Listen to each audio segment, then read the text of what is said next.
다 같이 찬송가 450장, 찬송가 450장 찬양하심으로 하나님 앞에 새벽 기도를 드리겠습니다.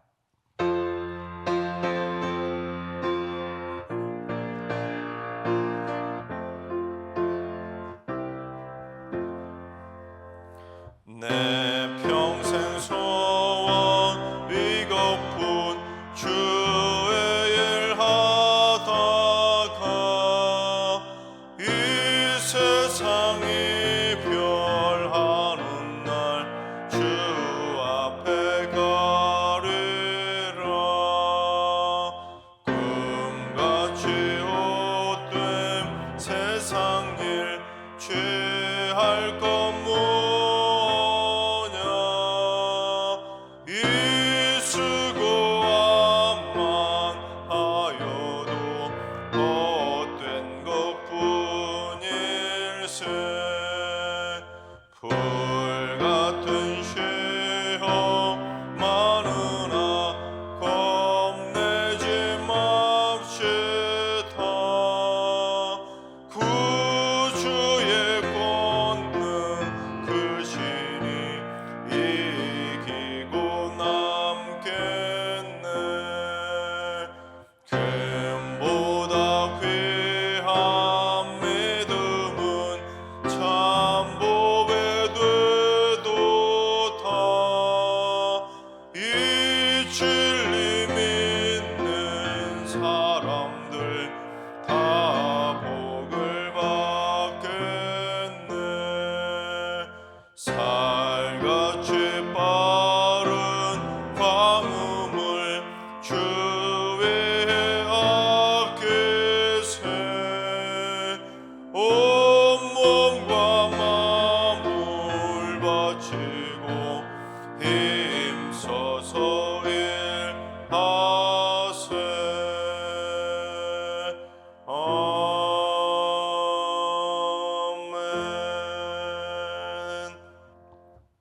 이 시간 다 같이 한마음만 뜻으로 하나님 앞에 기도하며 나아가시겠습니다. 오늘 기도하실 때는 이 땅의 선교사님들을 위해서 기도하겠습니다. 특히 선교사를 추방시키고 위협하고 있는 이슬람 세력들과 공산주의 정권의 기독교 탄압을 막아 주옵소서. 복음이 땅 끝까지 전파되는 것을 막고 인간의 존엄성을 파괴시키고 있는 그들의 만행이 그치게 해주시고 그 땅에 십자가 복음이 뿌리내리게 하여 주옵소서. 특별히 얼마 전에 마다가스카르에서 두 분의 선교사님들이 강도에서 피살을 당했습니다. 선교사님들의 안전을 지켜주셔서 털끝 하나도 상하지 않도록 인도하여 주옵소서. 두 번째는 주님, 승리교회 날마다 여호와의 천군 천사를 보내주셔서 영적인 보호막을 쳐 주시옵소서. 날마다 장중의 발로 굳건하게 보호해 주셔서 우리 승리의 모든 성도들 한 명도 털끝 하나도 상하지 않도록 영과 육이 강건할 수 있도록 날마다 붙들어 주시옵소서. 세 번째는 주님, 우리 승리교회 어린이들을 하나님의 그 크신 오른손으로 굳건히 붙잡아 주옵소서. 이 험한 세상을 믿음으로 이기며 살게 하시고 아이들의 얼굴이 천사의 얼굴이 되며 늘 사랑의 웃음꽃이 피어나는 행복한 아이들이 되게 하여 주옵소서. 예수님처럼 지혜가 자라고 키가 자라게 하시고 믿음도 쑥쑥 자라게 하여 주옵소서. 특별히 얼마 전에 선생님이 아이를 살해하는 안타까운 일이 있었는데 다시는 그런 일이 벌어지지 않도록 인도해 주시고, 특별히 승리교회 어린아이들 학교에서도 어디에서든 안전하게 공부하고 안전하게 다닐 수 있도록 우리 승리의 어린이들을 안전하게 지켜 주시옵소서. 이 시간 기도하실 때 선교사님들의 안전을 위해서 우리 승리교회 날마다 영적인 보호막을 쳐달라고, 그리고 승리교회 어린이들의 안전을 위해서도 기도해 주시고, 오늘 예배와 오늘 하루의 삶을 다 같이 합심으로 기도하며 나아가시겠습니다. 다 같이 기도합니다.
좋으신 하나님, 좋으신 하나님, 참 좋으신 나의 하나님.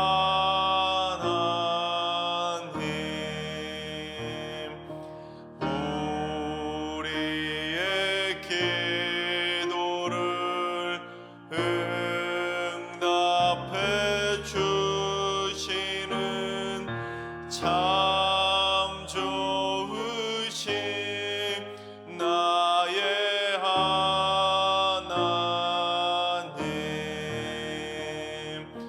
한없는 은혜를 우리에게 주시는 참 좋으신 우리 하나님.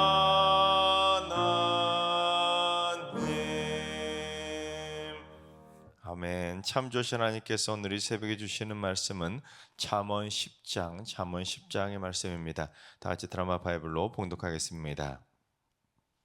제 10장 솔로몬의 잠언이라.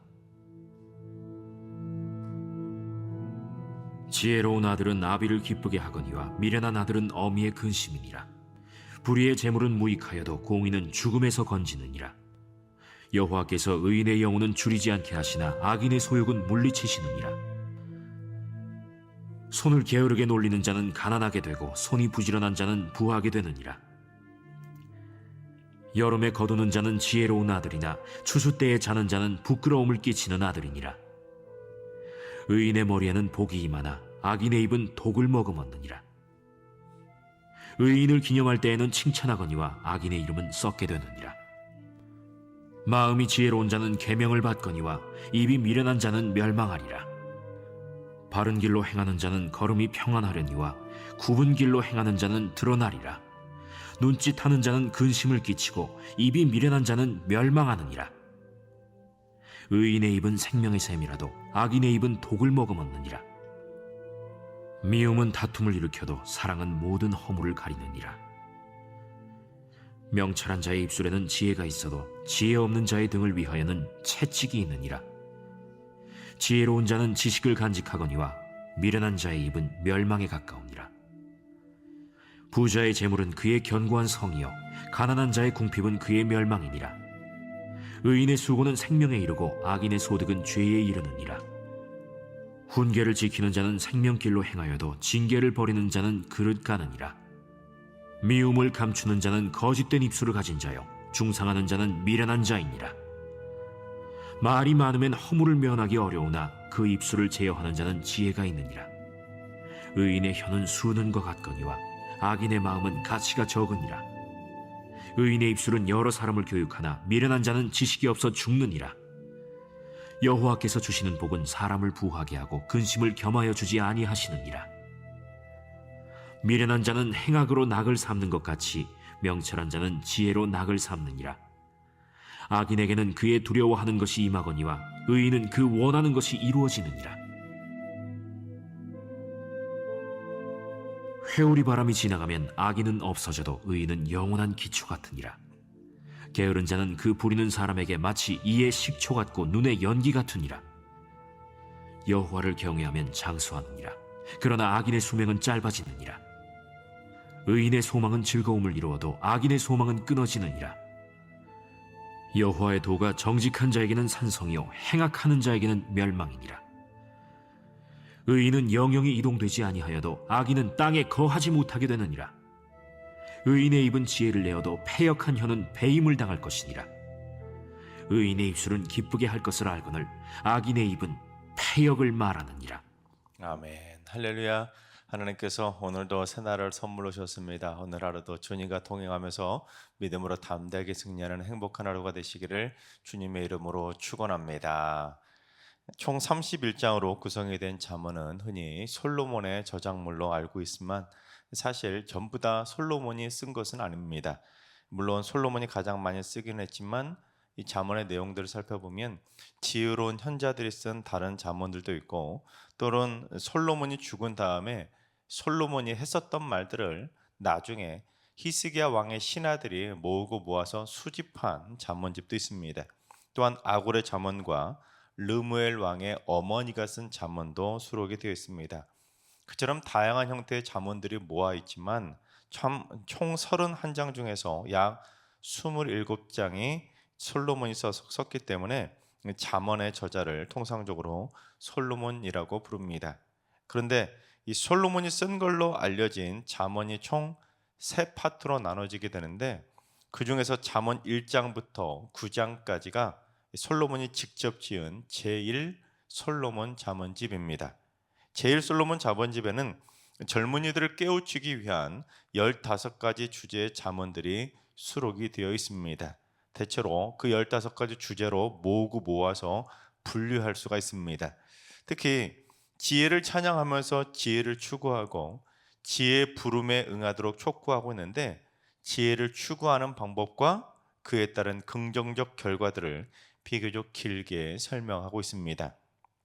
또한 그 반대로 지혜롭지 못하게 미련함을 선택하고 어리석음의 부름에 응했을 때는 이 부정적인 악한 결과를 얻게 된다는 것도 상대적으로 또한 역시 길게 설명을 했습니다. 그래서 아들에게 이런 식으로 단도직입적으로 묻는 거죠. 너 지혜를 선택할래? 아니면 미련함을 선택할래? 이 선택권을 주는 것처럼 얼핏 보면 보이지만, 사실은 그 내용을 쭉 읽어보면 지혜를 선택할 수밖에 없도록 지혜가 주는 유익을 너무너무 기가 막히게 설명하고 있습니다. 그리고 오늘 보면 잠언 10장부터 22장 16절까지가 솔로몬이 직접 지은 제2 솔로몬 잠언집입니다. 그런데 제2 솔로몬 잠언집의 가장 큰 특징은 뭐냐면 잠언의 내용들이 짧고 굵다는 겁니다. 여러분 지금 드라마 바이블로 쭉 따라오시면서 느끼신 점이 무엇입니까? 각 한 절 한 절이 다 다른 내용이잖아요. 다 다른 내용입니다. 그래서 어떤 주제로 몇 절씩 묶을 수가 없습니다. 제일 솔로몬 잠언집은 적어도 한 4-5절씩이라도 같은 주제를 가지고 모아 있는데, 이 제2 솔로몬 잠언집은 한 절 한 절이 전부 다 다른 내용이고, 한 절 안에서 지혜와 어리석음을 대조적으로 설명하고 있습니다. 의인은 이런데 악인은 이렇다고 대비적으로 그렇게 설명하고 있습니다. 그래서 지혜로운 의인은 이런 긍정적 결과를 얻지만 어리석은 악인은 이런 부정적 결과를 얻는다고 짧고 굵게 한 절 안에서 극적으로 대비시키고 있습니다. 그처럼 제2 솔로몬 잠언집에는 지혜로운 의인과 어리석은 악인을 대비시키는 잠언의 교훈이 무려 375개나 나옵니다. 하지만 아쉬운 점이 뭐냐면 제1 솔로몬 잠언집처럼 뭔가 주제를 통일해서 공통된 내용들은 좀 모아놓거나 아니면 비슷하면 좀 연속성이라도 갖고 설명했으면 좋았을 텐데, 그냥 375개의 즉 375절이 산만하게 막 흩어져 있고, 또한 가끔 가다 보면 반복되는 내용들도 꽤 많이 있습니다. 그래서 특별한 주제로 모아놓지 않다 보니까 본문 10장부터 22장 16절까지 수록이 된 제2 솔로몬 잠언집은 설교로 전하기 참 어려운 본문 가운데 하나입니다. 물론 그 뒤에 나오는 제3 솔로몬 잠언집도 마찬가지입니다. 한 절 한 절이 전부 다 다른 내용이면서 몇 절 뒤에 비슷한 내용이 반복되는 경우가 많이 있다 보니까 어떤 주제를 딱 잡고 그 주제를 가지고 말씀 전하기가 참 어려운 본문입니다. 어떤 한두 구절을 가지고 인용할 때 사용하는 때는 이 잠언의 내용이 참 중요한 내용들이 많이 있지만, 지금처럼 한 장 전체를 통으로 새벽에 설교하기는 참 까다로운 본문 가운데 하나입니다. 그렇다고 한 절 한 절을 다 설명할 수도 시간적으로 없고, 그래도 각 제2 솔로몬 잠언집에 반복되는 구절이 몇 가지가 좀 있어서 그나마 다행입니다. 그래서 오늘 본문도 10장 내용을 쭉 읽다 보면 반복되는 주제를 찾을 수가 있습니다. 그게 뭐냐면 게으름입니다. 그래서 지금까지 게으름을 다루지 않았었기 때문에 특별히 오늘은 게으름과 관련된 내용을 좀 집중적으로 살펴보도록 하겠습니다. 가장 중요한 원리는 부지런하면 복을 얻지만 게으르면 화를 입는다는 겁니다. 4절을 봉독합니다. 손을 게으르게 놀리는 자는 가난하게 되고 손이 부지런한 자는 부하게 되느니라. 손이 부지런한 사람들은 부하게 되지만 손을 게으르게 놀리는 자들은 가난하게 된다는 겁니다. 특히 한글 성경은 손이라는 단어를 같은 단어인 것처럼 한 단어로만 이렇게 번역을 해 놓았는데 히브리어 원문을 보면 이 손이라는 단어가 전혀 다른 단어가 사용이 되었습니다. 먼저 앞부분에 손을 게으르게 놀린다고 했을 때 손은 손 중에서도 손 전체를 말하는 것이 아니라 이 손바닥을 의미합니다. 이 손바닥. 그래서 짐승에게 이 단어를 사용할 때는 짐승의 발바닥을 가리킬 때 사용하는 단어입니다. 그런데 4절 뒷부분에도 손이라는 단어가 나오는데 이 손이 부지런한 자에서는 말 그대로 이 손 전체를 의미합니다. 그러니까 게으른 자는 마치 짐승의 발바닥처럼 땅바닥에 손바닥과 발바닥을 딱 붙이고는 전혀 움직이지도 않는 게으른 자를 상징하는 겁니다. 딱 누우면 어떻게 됩니까? 저절로 손바닥 발바닥 이렇게 땅바닥에 딱 달라붙잖아요. 그래서 움직이질 않는 거예요. 반면 부지런한 자는 자신의 손을 전부 다 움직여서 열심히 부지런히 땀 흘리며 일하는 겁니다. 그러니까 자신의 손을 부지런히 움직이며 열심히 일하는 자는 그 손으로 수고한 대로 부하게 되는 복을 얻게 되지만 마치 짐승처럼 바닥에 누워가지고는 전혀 발바닥을 꼼지락도 안 하려 한다면 결국 아무것도 하지 않으니까 가난하게 될 수밖에 없는 것입니다. 그런데 예수님도 게으름을 강하게 경계를 하셨는데 마태복음 25장 26절을 봉독해 보겠습니다. 그 주인이 대답하여 이르되 악하고 게으른 종아, 나는 심지 않은 데서 거두고 해치지 않은 데서 모으는 줄로 내가 알았느냐. 이 주님은 한 달란트 받아서 땅에 그냥 묻어버리고 그냥 빈둥빈둥 거렸던 그 게으른 종을 악함과 연결시키면서 게으름과 나태함을 악한 죄악으로 규정을 하신 것입니다. 왜냐하면 이 성도가 게으르고 나태하게 되면 하나님이 주신 은혜도 간직하지 못하고 잃어버리기 때문입니다. 여러분, 하나님이 주시는 은혜들이 많이 있는데 하나님이 우리에게 주신 은혜는 씨앗과 같습니다. 열매를 처음부터 딱 줘버리시는 때도 있지만 대부분은 씨앗으로 주실 때가 훨씬 더 많이 있습니다. 재물의 씨앗을 주시고 건강의 씨앗을 주시고 지혜의 씨앗을 주시는 겁니다. 그러면 어떻게 해야 될까요? 그 씨앗을 잘 심고 열심히 땀 흘리며 가꿔서 그 달란트가 30배, 60배, 100배의 결실을 얻을 수 있도록 반드시 열매를 맺어야 그 복이 내 것이 되는 겁니다. 그래야 풍성한 수확의 은혜를 맛보게 되는 겁니다. 재물의 복을 내가 받았을 때 그 재물의 씨앗을 잘 심어서 열심히 그 재물을 잘 다스려서 결국 많은 물질의 복을 누리는 것, 또한 건강의 씨앗을 내가 받았는데 태어날 때부터 건강히 태어났어요. 그런데 그 건강의 씨앗을 잘 가꾸고 운동하고 나쁜 거 안 먹고 그러면서 건강하게 살아가야 되는 거예요. 또한 하나님이 태어날 때부터 지혜의 씨앗을 딱 주셨으면 머리가 좋다고 방심할 것이 아니라 그 지혜를 잘 갈고 닦아야 되는 겁니다. 그래야 그 지혜의 복이 내 것이 되는 거죠. 그런데 한 씨앗을 가지고 열매를 맺게 하는 것이 쉽습니까? 절대로 쉽지 않지요. 얼마나 어렵습니까? 씨앗을 심고 가꾸려면 봄부터 가을까지 씨를 심고 물도 주고 밭고랑을 잘 파주고 잡초도 뽑아주고 거름도 주고 얼마나 손이 많이 가는지 모릅니다. 그런데 게으르게 귀찮다고 뒤로 미루거나 나태해져 버린다면 손바닥, 발바닥, 방바닥에 딱 붙이고는 그렇게 빈둥빈둥 거린다면 마지막 추수 때 하나도 못 건질 수도 있는 겁니다. 즉 씨앗이 열매가 될 때까지는 단 한순간도 눈을 뗄 수가 없고 열심히 부지런히 손길을 움직여서 풍성한 수확의 기쁨을 누려야 하는 것입니다.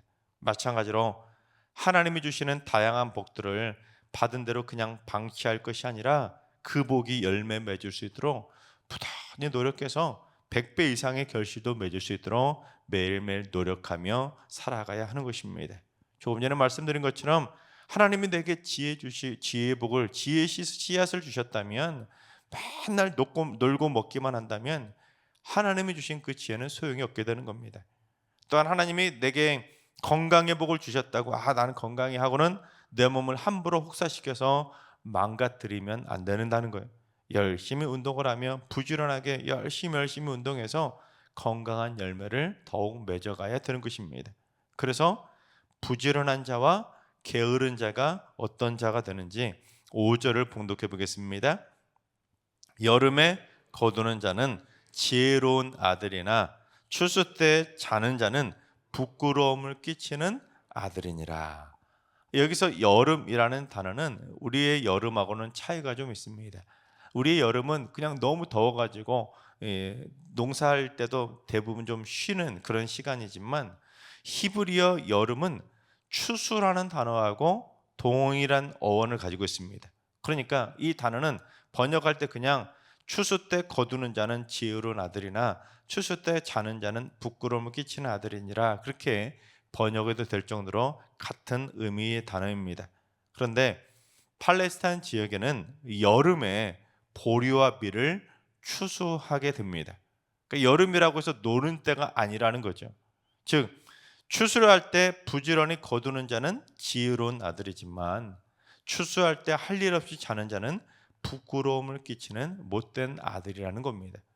여기서 지혜로운 아들과 부끄러운 아들은 나중에 예수님이 복음의 추수꾼으로 비유를 하셨는데, 누가복음 10장 2절을 봉독해 보겠습니다. 이르시되 추수할 것은 많되 일꾼이 적으니 그러므로 추수하는 주인에게 청하여 추수할 일꾼들을 보내주소서 하라. 그렇습니다. 복음의 씨앗을 뿌려서 열매 맺고 추수해야 할 불신자들은 이 땅에 참 많이 있는데, 정작 그들을 주님의 품으로 전도할 일꾼들이 적다는 겁니다. 그러니까 본문은 이 두 가지의 복을 비유적으로 말씀하고 있는 겁니다. 이 땅에서 부지런히 열심히 수고해서 땀 흘리는 사람들은 물질의 복을 얻게 되지만, 게으르고 나태하게 빈둥거리는 사람들은 물질의 복을 얻지 못해 가난하게 된다는 겁니다. 즉 물질의 열매를 추수하는 부지런한 사람과 물질의 열매를 추수할 것이 없는 게으른 사람들을 의인과 악인으로 그렇게 구분하고 있는 것입니다. 그리고 또한 불신자들에게 복음의 씨앗을 뿌리고 열심히 잘 관리해서 믿음의 열매, 전도의 열매를 잘 거두는 부지런한 사람과 복음의 씨앗조차 뿌리지 않는 게으른 사람들을 구분하고 있는 것입니다. 그래서 복음의 씨앗을 뿌려서 많은 영혼을 하나님의 품으로 인도하는 사람은 결국 풍성한 열매를 거둬서 결국 하나님께 잘했다 칭찬받는 선한 청지기로 인정을 받게 되는 것입니다. 하지만 추수할 것은 많지만 추수할 일꾼이 없는 것처럼 복음의 씨앗을 뿌려야 할 대상들은 가족에도 있고 주변 이웃에도 있고 친지에도 있고 친구도 있고 주변에 참 많이 있음에도 불구하고 전혀 복음의 씨앗을 뿌리지 않고 게으르게 방관해 버린다면 결국 한 달란트 받은 종처럼 무익한 종이 된다는 것을 경계하고 있는 것입니다. 특히 게으른 자는 결국 우리 삶의 주인이신 하나님께 어떤 존재로 인식이 되는지 본문 26절을 봉독해 보겠습니다. 게으른 자는 그 부리는 사람에게 마치 이의 식초 같고 눈의 연기 같으니라. 종이 게으르면 종을 부리는 주인에게는 마치 이의 식초 같고 눈의 연기 같다는 겁니다. 그 옛날에도 식초가 이에 안 좋다는 걸 알았다는 것이죠. 이에 식초가 닿으면 이가 삭아서 때로는 구멍이 뚫려버릴 때도 있습니다. 그만큼 게으른 종은 주인의 마음을 삭게 해서 구멍이 뻥 뚫려버리게 만드는 겁니다. 또한 눈에 연기가 들어가면 눈이 따갑고 막 눈물이 나지 않습니까? 마찬가지로 우리가 쓰는 표현으로 말한다면 종이 게으르면 주인에게 피눈물 나게 만든다는 겁니다. 마찬가지로 우리는 모두 하나님의 종들인데 하나님의 종인 우리가 게으르면 우리의 주인이신 하나님의 마음을 뻥 뚫리게 만들고 하나님의 눈에서도 피눈물 나게 만드는 악하고 게으른 종이 될 수밖에 없다는 겁니다. 자, 그렇다면 우리가 어느 정도로 부지런해야 되는지 시편 37편 3절 하반절을 봉독해 보겠습니다. 땅에 머무는 동안 그의 성실을 먹을거리로 삼을지어다. 성실을 삼시세끼 먹을거리로 삼을 정도로 하나님의 백성들은 하나님 믿지 않는 일반 사람들보다 3배는 더 부지런하고 성실해야 한다는 겁니다. 아침에도 성실, 점심에도 성실, 저녁에도 성실, 하루 종일 부지런하게 살아야 그가 바로 하나님이 기뻐하시는 착하고 충성된 종이라 인정받게 되는 것입니다. 하나님께서 사랑하신 여러분, 게으르지 않길 바랍니다. 게으름으로 말미암아 우리의 주인이 되신 하나님의 마음을 아프게 하는 악하고 게으른 종이 되는 일은 결코 없기를 바랍니다. 우리 적어도 그래도 우리 새벽 기도를 나오시는 분들은 게으름과는 좀 그래도 거리가 있는 것 같아요. 아침 이 새벽에 일어나실 정도면 다 부지런한 분들이신데 우리 모두 5달란트 받은 종처럼 성실을 먹을거리로 삼을 정도로 부지런함으로 말미암아 삶 속에서 물질의 복도 많은 열매를 맺으시고 건강의 복도 많은 열매를 맺으시고 지혜의 복도 많은 열매를 맺으셔서 삶 속에서 물질의 복도 많이 누리시고 건강하게 오래오래 장수하시고 지혜롭게 세상을 이기며 살아가시기 바랍니다.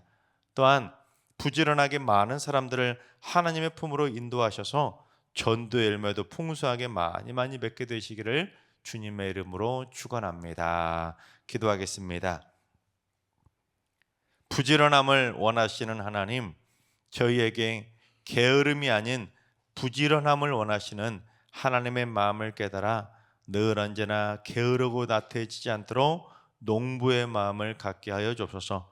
하나님이 주신 몸을 가지고 성실을 먹을거리로 삼을 정도로 열심히 최선을 다해 노력하며 살게 하시고 늘 언제나 하나님의 뜻을 이루기 위해 부지런하게 땀 흘리는 삶을 살게 하여 주시옵소서. 절대로 손바닥 발바닥을 방바닥에 붙이고 살아가는 악하고 게으른 종은 되지 않도록 저희들의 마음의 밭을 기경하여 주옵소서. 영적인 복음의 씨앗을 뿌리기 위해서도 최선의 노력을 다하고 그 씨앗이 아름답게 열매 맺어 결실을 이룰 수 있도록 농부의 심정으로 30배, 60배, 100배의 결실을 맺는 축복의 인생을 살게 하여 주시옵소서. 이제는 우리 예수 그리스도의 은혜와 하나님 아버지 만극하신 사랑하심과 성령님의 충만하신 역사하심과 교통하심이 일평생 게으름을 경계하고 부지런하게 하나님의 기쁨 드는 선한 청지기가 되기로 다짐하는 머릿속의 모든 성도들과 가정과 일터와 승리교와 이 나라와 이 민족 위에 이제로부터 영원까지 항상 함께 하시기를 간절히 축원하옵나이다. 아멘. 이제 주신 말씀 붙들고 다 같이 기도하시다. 오늘은 주님, 우리 승리교회 성도들이 일평생 게으름을 경계하고 부지런함이 몸에 밴 인생을 살게 하여 주옵소서. 삶 속에서도 늘 부지런하고 성실을 먹을거리로 삼을 정도로 열심히 살게 하시고 전도와 봉사에서도 부지런하게 일하는 선한 청지기들이 다 되게 하여 주옵소서. 환우들과 연락하신 어르신들과 사랑하는 자손들 모두 일평생 부지런함으로 물질의 복도 누리고 건강의 복도 누리고 지혜의 복도 누리고 전도의 열매도 누리는 축복의 삶을 살게 하여 주옵소서. 새벽제단 쌓는 분들이 새벽마다 하루를 여는 부지런한 성도들이오니 새벽마다 뿌리는 기도의 씨앗이 누구보다도 더 열심히 수확하고 거두는 행복한 응답의 기쁨을 누리게 하여 주옵소서. 주님, 오늘부터 사순절이 시작이 됩니다. 특별히 제수요일로 자신의 이마에 죄를 바르며 자신이 죄인임을 공개적으로 선포하는 날이 바로 오늘입니다. 오늘부터 사순절을 마치는 그날까지 우리 승리의 모든 성도들 거룩하고 정결한 삶을 살아갈 수 있도록 마음밭을 기경하여 주시옵소서. 이러한 기도 제목과 여러분이 가지고 나온 기도 제목을 가지고 충분히 기도하며 나아가시겠습니다. 다 같이 기도합니다.